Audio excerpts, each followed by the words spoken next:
So just getting everything ready. Got a new bendix cover gasket here for the new cover. Bendix itself here, you can see if you turn that one way it pops out fine. Just giving that all a bit of a wipe down. I am going to dribble just a little bit of engine oil in behind that collar there. I don't really know any better way of servicing these as such. They're not fun to pull apart, so a little bit of oil in there might be a good thing. And on the starter motor I've just gone through with a bit of Scotch-Brite, and I've cleaned up that terminal there as nice as I can get it. So all this stuff here is pretty much ready to get dropped back in. Just got to put a bit of grease and a bit of oil on a few things and we should be right. Always keep a few Scotch-Brite pads in the workshop. They work great just for cleaning stuff up. So just going to put a bit of grease in here. Try and get that into the roller bearing in there as best as I can. Whoops, sorry, out of frame there. And also into this little top hole. I'll just put a good dollop in there as well. Give that a bit of a mix around. There should be plenty of grease for the cover. And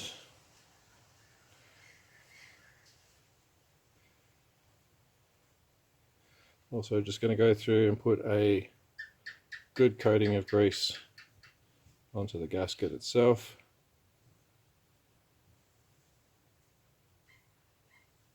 Just using a bit of marine grease for this. A couple of reasons. It helps the gaskets not stick, and also makes them sticky enough that you can just sit them on the gasket faces and the gasket will sit there just fine. So anyway, I'll sit that there for now. Rightio, I think we're ready for assembly. So I'm just going to stick a good dollop of grease up in here on those gears. Smear that around in there as best I can. Make sure we've got a good coating of grease on those. Give it a little turn and wipe a little bit more in there. Particularly the bevel gears at the back.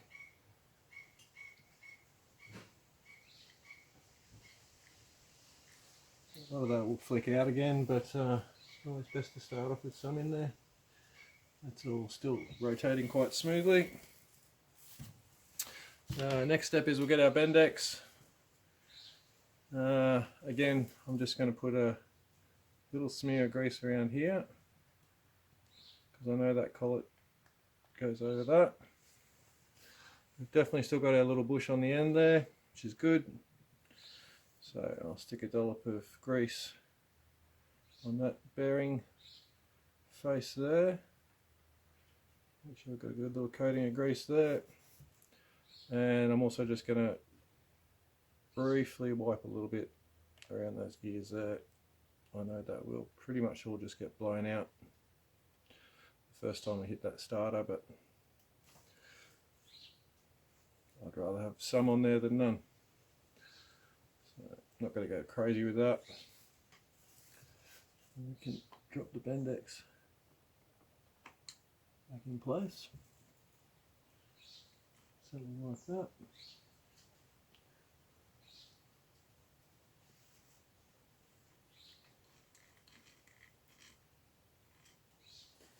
Everything's still rotating nicely there.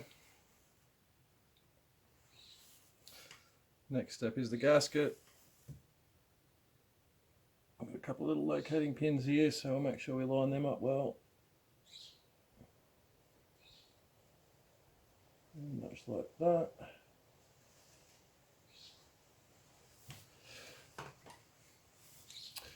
And then I think we're pretty well safe just to push the new bendix cover on.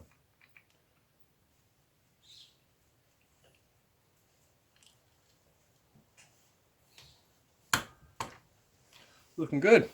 We'll give that a bolt up, make sure it's all still turning freely, and ready to drop the starter in. So go through with the bolts, again just a little drop of Loctite. If I can get it out. Yeah.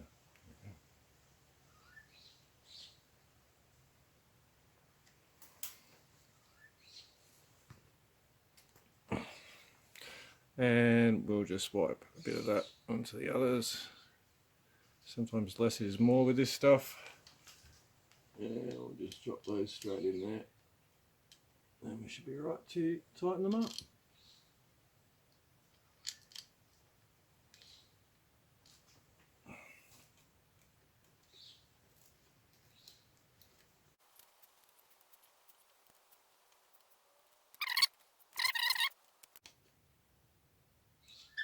They're only 5mm threads on those ones, so they are pretty small, and it is into aluminium.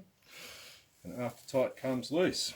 I'm just going to put a screwdriver down into this drive gear, verify that's all moving nicely. That is all turning over very nicely in there indeed. So the next step is I usually just put a heap of grease all around this bit in here. I don't trust that O-ring to seal it by itself, so I like to put a lot of grease in there just to make sure it does stay waterproof. I usually go pretty liberally with this. I don't care if it makes a mess.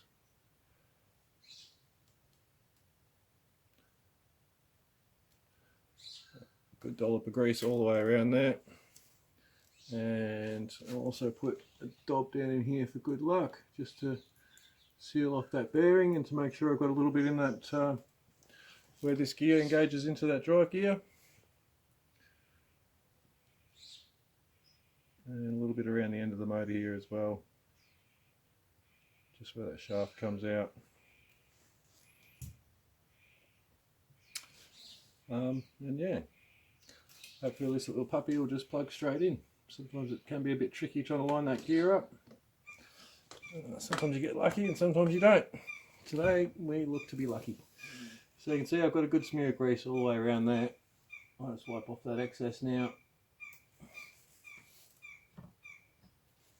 It does make a bit of a mess in there, but like I said, I'd rather that rather than water getting in there. So I've got just one bolt in there at the moment, just holding the starter motor on. I'm just going to give that alloy there a quick touch up with some Scotch-Brite. We want to make sure that's super clean and shiny. That's where the earth terminal is going to be going on to. We'll give the earth terminal a quick clean up as well, just to make sure we've got a really good electrical contact there.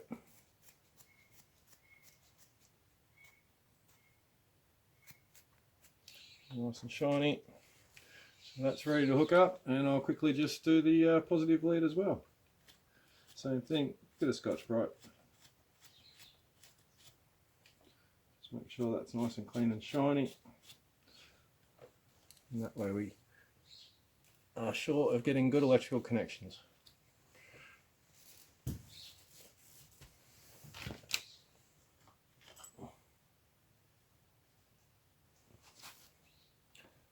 So negative lead straight onto the starter motor like that.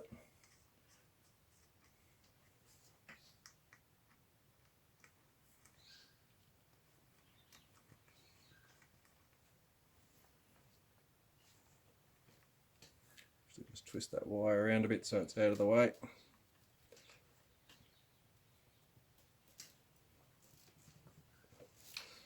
These ones quite tight.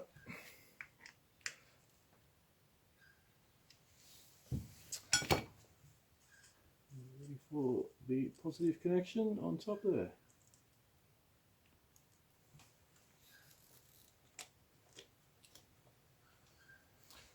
With this top connection, I do tend to put a little dollop of grease just over the top of all that as well.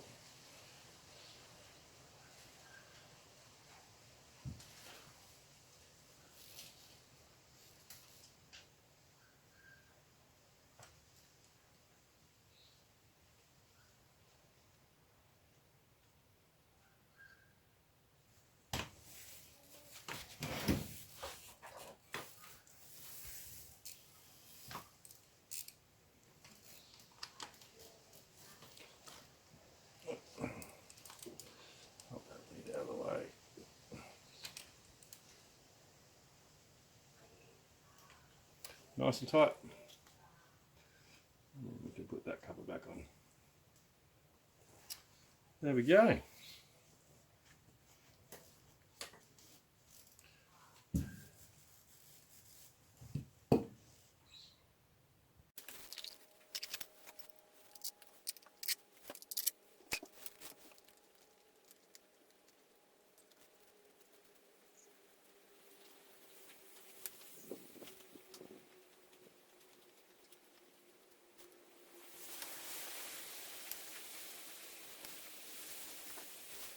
Okay, battery's hooked up, covers back on, new chain on, everything else. Guess this is the moment of truth.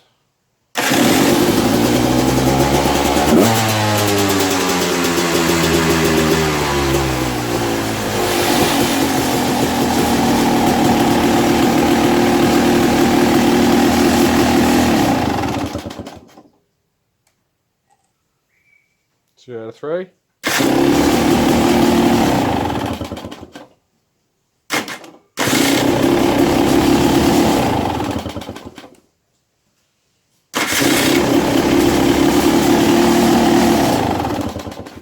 I think we can safely say that's starting without effort. I'm pretty happy with that result. Anyway, hope you enjoyed the video. Talk soon. Don't forget to subscribe if you haven't, and please like and share my videos. Thanks very much.